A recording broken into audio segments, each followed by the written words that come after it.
Hey guys, welcome back to the shop. Today we're going to do a little bit more work on the 41 Chevy Hot Rod. But first I wanted to keep you guys a little up to date. So I've been procrastinating setting up the clutch. It's still going to be kind of a giant pain in the butt, mostly because I believe that the headers are going to be in the way. So I'm going to have to figure out some creative linkage to make that work out. So I went a little bit deeper and mounted the transmission. So what I've done here is got a fresh bell housing from the internet. I painted the box just to make it look a little better, and I made a bracket off of the bracket that I had. Welded some bits on there, and then have that other piece bolted on there, and then had to modify the rods. So what I had to do was basically make new brackets for this, because these guys aren't actually indexable. A lot of the later ones have a splined interface and then a screw that just goes through the middle. These ones are relatively smooth with kind of an indent in that shaft for that bolt, kind of like a steering shaft. So those only go in one orientation. So I made a bracket out of some angle iron, drilled a hole in it to pass through that bolt, and then welded another bit onto it right there to pick up the bolt hole, so I can have them pretty vertical. Then mounted the shifter, kind of rebent the rods, and then had to cut and weld them right there and then also right there. But I do have all 3 speeds and reverse, so call that a win. Now I definitely need to deal with that and set up the clutch. But the actual flywheel, clutch and pressure plate, throwout bearing, and clutch fork are all installed, so hopefully I won't need to remove that at any point, at least anytime soon. So that's what's going on with that. And since the weather's been nice, I decided to take out the Volvo. So that's up and running.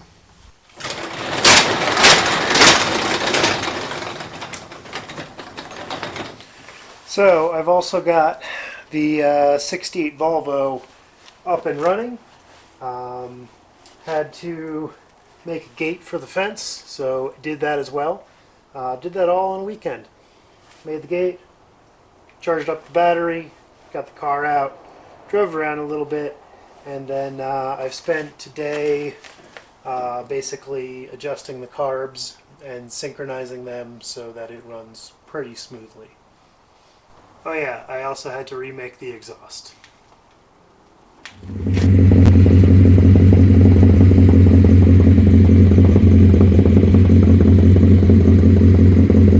But I promised you guys that we will be working on the truck.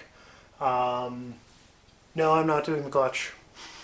Hopefully next week. I've got to pull the brake booster off again. This is the panel cut off the firewall from the donor truck. So I'm going to lay this on the firewall, trace this out, and then just see where it lands, and see if I have to move it a little bit more inboard, a little more outboard to clear those headers. But what I am doing is I found a guy on Facebook Marketplace and picked up some hinges. So I got these guys off of a 46 cab, should work fine.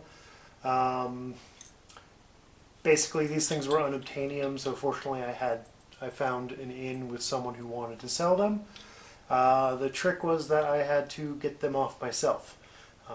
He ended up helping, but basically it was really bad. The bolts that go through here are the clutch style, so that little bow tie looking head, and no one had the right bolt. We tried, ended up trying to weld a nut onto them to get it off. Still wouldn't go. I got 3 of them out of 12. Ended up drilling out the rest of them. Oversized some of the holes, so now I've got some adjustment. And they still wouldn't come, so we ended up having to fillet the door. I don't recommend that, but the cab was going to get cut up for patch panels anyway, so better purpose. So I picked these up for basically a couple bucks and like 3 hours of my time. So now I can actually mount some doors on this thing, and I will probably have to do some trimming down here. I did notch the frame, or I did notch the rocker panel to clear the frame. I'm going to probably have to do the same notch on the door, but we won't know until it's on. So I got the hinges right here. This guy is the top one, this guy is the bottom one. They are similar, but a little bit different. You can see this middle bolt is more to the outside on the top one. So these are kind of a pain in the butt to get out, but shouldn't be too bad going in, I hope. Yeah. Actually, that goes the other way. But basically, I did take a wire wheel to them to clean off all the debris, and that's making it a little bit better. And to put them in, I have these guys, some countersink bolts with an Allen head, something that we can get this century, and that will countersink into there very nicely. I also do have some screws. So, or some nuts rather. So, because these guys are actually stainless bolts, I'm going to put just a dollop of anti-seize on there. That way I'll keep it from galling, because stainless steel is kind of a pain in the ass. But they're available and they aren't going to rust.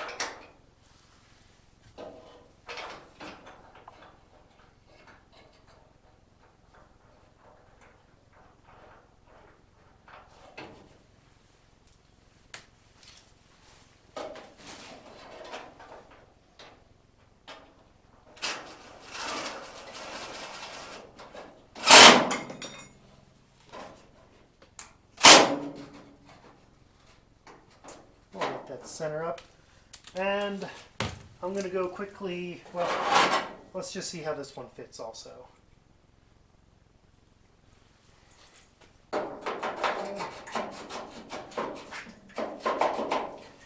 That one's kind of a pain.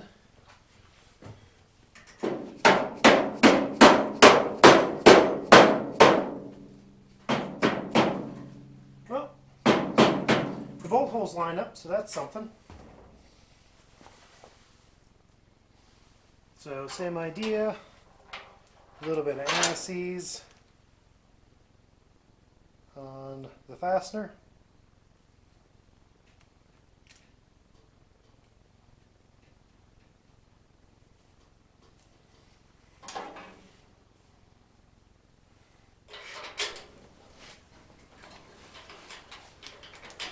These ones are going to take some doing.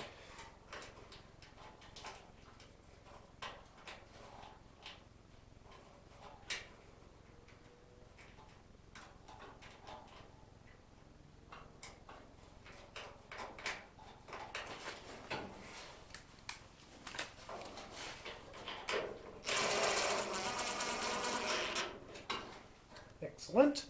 So let me get the remainder of the bolts in, and we'll come back. Alright, got the rest of those bolts in, and I've got my door right here. So I'm going to start by trying to get the top hinge in, and then see what I can't do about the bottom one.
partially in. So I've got an upper mount on each of them. Maybe I can get this guy down a little bit more.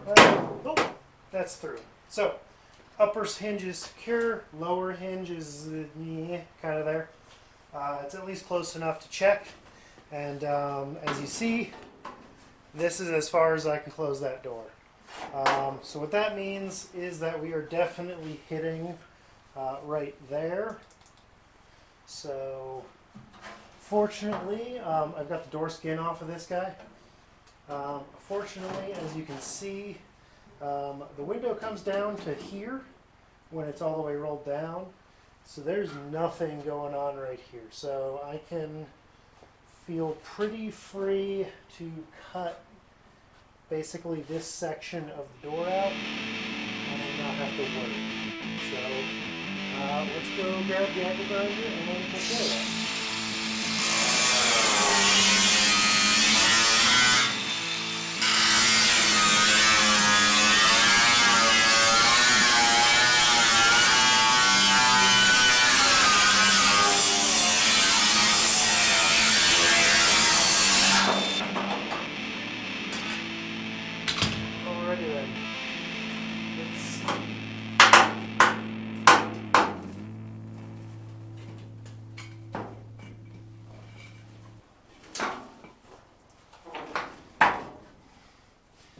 Almost closes. The issue right now is actually the rocker panel has sat up a little bit. Not the end of the world, because I may end up remaking that anyway. But I have a big hammer, so I'm going to beat that down and see if I can get it to clear.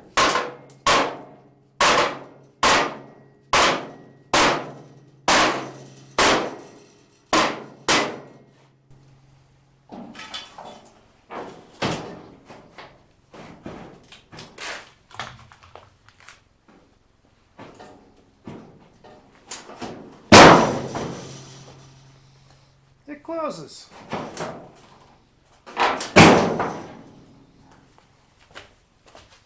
So, I have a door. It looks a lot more like a cohesive truck. That rocker panel is still a problem. Right now it's just kind of sandwiched in there. But I do feel a lot better about just the overall aesthetic because, well, now it looks like a real truck with a full cab. So, slowly coming along. So, yeah. Basically, just got to do same thing to the other side. And then I might actually get around to doing the clutch. Other thing is, obviously now it's going to be a lot harder to do the clutch because there's a door in the way, so I have to get around it. But I can just pop those, the pin and the bolt. There were big mirrors on the door that the hinges came off of. So I'll pop those pins, and then I should be able to get the door off pretty easily. But then I can put it back on when I want to work on when I'm not working on it. So obviously I still need some glass. I only have one piece of glass for the entire truck, and it's the passenger side door window. Guy I got the hinges from also has a windshield. Well, he has a windshield frame and accompanying bits, but the glass on that is super delaminated, so I'll probably run it for a little while, buy it off him, run it for a little while, but I'll definitely get some fresh glass when the time comes. But in the meantime, like I said, I have a door. I am super excited.